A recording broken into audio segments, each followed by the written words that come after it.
he not only attacked me, he went to attack another woman. The guy that did it said that he was going to go and kill the women. I was just the first person he happened to see.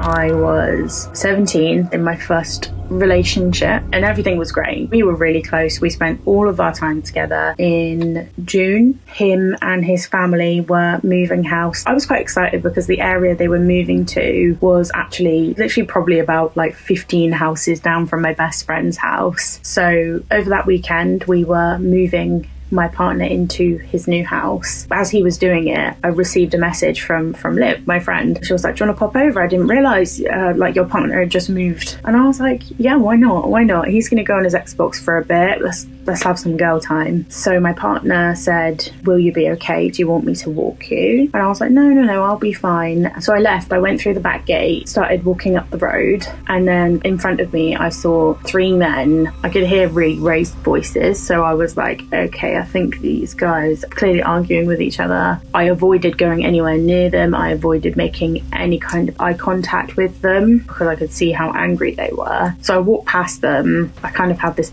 big sigh of relief, like, oh, we're good. After that thought, I literally took one more step, and then this like blue arm came right across my chest. He whispered in my ear. He said, "Are you all right?" And then I felt what was like kind of like a punch to my back. I fell to the floor, but as quick as I hit the floor, I stood up and ran. I knew I was in danger. Luckily, I didn't have far to run to a place where I knew there would be people that could help me. So I ran through the back gate. Liv's waiting at the door for me to arrive, and I shout to her, "I've been..."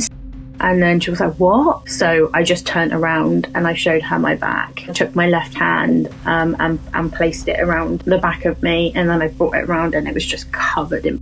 She screamed for her mum. Her mum came downstairs. Obviously, I was close with Liv's mum, and she had, like, luckily, she kind of worked in care for most of her adult life. So she knew, like, emergency first aid. So she shouted to Liv, she was like, "Grab a tea towel and press it on her back as hard as you can. Do not let go of that tea towel." So Liv was pushing it on my back, and I hunched myself over their kitchen island, and I was just like, I'm going to die in my best friend's house. This is going to be so traumatic for them. They were like, "Should we call an ambulance?" That kind of thing. And then they were kind of like, "It's not going to get here in time. She's not going to make it." By the grace of God, Owen, who was Liv's older brother, he was on his way out to meet some friends, and his friends had just pulled up to pick him up. So they were like, "Let's get Kayleigh in that car." So they all got in, they all sat in the back, and then they lied me on top of them, and my head was on Liv's lap, and she was just kind of like holding my face, stroking me, like, "You're gonna be okay." Like, she was just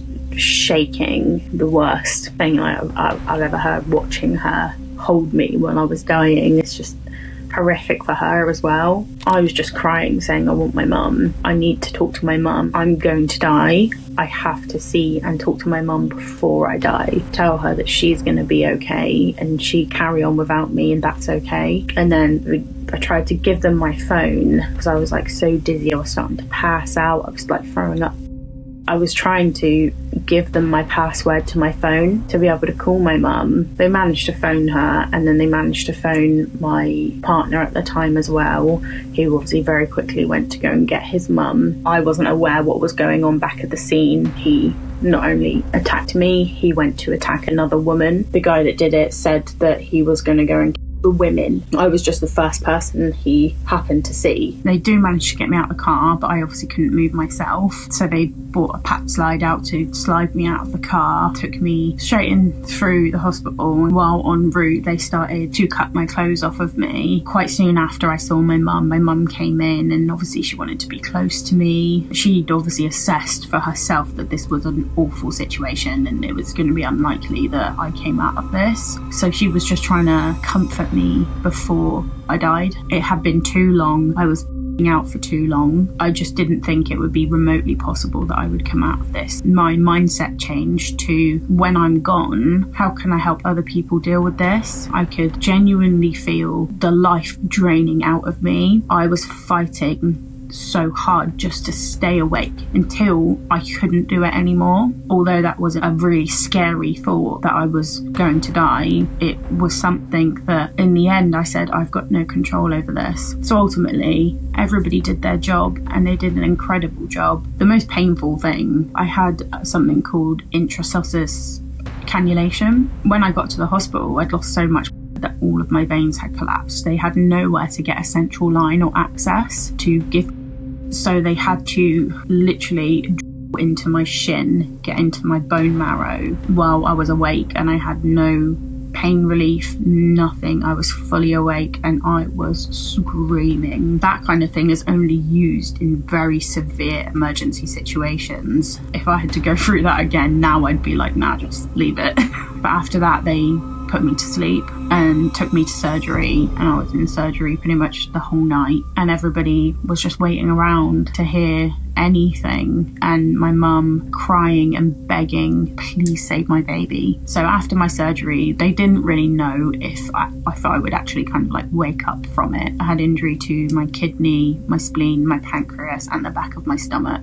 So after that, they took me to the ICU, and then I got pneumonia from being on life support. Obviously in that position, your family and friends want to be able to do at least something to be able to help you. So they would give them like a cup of water and a sponge and just come and put it in my mouth to kind of wet my mouth. And I remember them all doing that. The first time I woke up properly, it was a really strange experience. Before I'd even properly opened my eyes, I saw this like huge bright white light. It was just everywhere, the brightest white I've ever seen in my life. And then there was just this face in the middle of it. The first thing I said is, "Are you an angel?" And she was like, "No, sweetheart, I'm your nurse." She was so sweet. They put me on a pat slide, moved my bed, and then took me up to the children's ward, gave me my own room because I was obviously going to be quite a long stay patient. I had a lot of healing to do. The most annoying thing I had was this huge tube that when it stuck out my nose, went up my nose, down the back of my throat, into my stomach.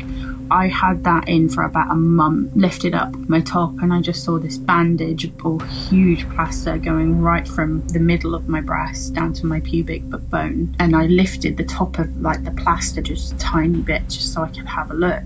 And like my whole stomach, the whole way down, was cut open and stapled. I was like, how is anybody gonna ever think this is nice, this is beautiful? How is anybody gonna love me or want me looking like this? And it was just a huge process and a huge change for me to get my head around. Originally, I was like, I would jump at the chance to have this corrected. Over the years, I decided that I wouldn't want that, and I've learned to love it. Obviously, I have long-term health complications, a lot of kidney infections, UTIs, like all sorts of things. Any kind of like basic illness just seems to be a lot worse for me. And then I was diagnosed with fibromyalgia, which is hugely linked back to trauma in the body. So I just kind of have to manage my symptoms as best as I can. I was lucky enough to become a mum, and I'm so grateful for that. I had something called HELP syndrome, so my daughter was born at 32 weeks. She's okay, and I'm so grateful she's here. When I was able to come out of hospital, which did take some time and it took a lot of readmissions as well, I went home, I went upstairs to go in my bedroom, and I could not put a foot in the door. I just had this sudden rush of emotion that was, this is how my bedroom would have been left for years if I had died. My mum tried to make everything as comfortable as she possibly could for me, but then like within that time we went to a safe house to do my interview. At first I was told that he was going to plead not guilty, but he had charges of attempted, and then there was of an officer, and then there was I think 2 charges as well. Eventually all the evidence piles up and he takes a plea deal, so half of those charges get dropped. The plea deal obviously did save me going through a trial, which I did appreciate. And then when we went for the sentencing hearing, he asked to speak to me when he was in the box. He was like, I just want to let you know that I'm really sorry, and you're a credit to your family, you're a credit to yourself. I was like, do you know what? I have to let this go. I have to forgive him. Not for him, for my own sanity. He got a minimum of 9 years. He got a life license, which was something that was really important to me. I'm an advocate for survivors of And that's the space I want to be in. The statistics looking at it is just absolutely disgusting.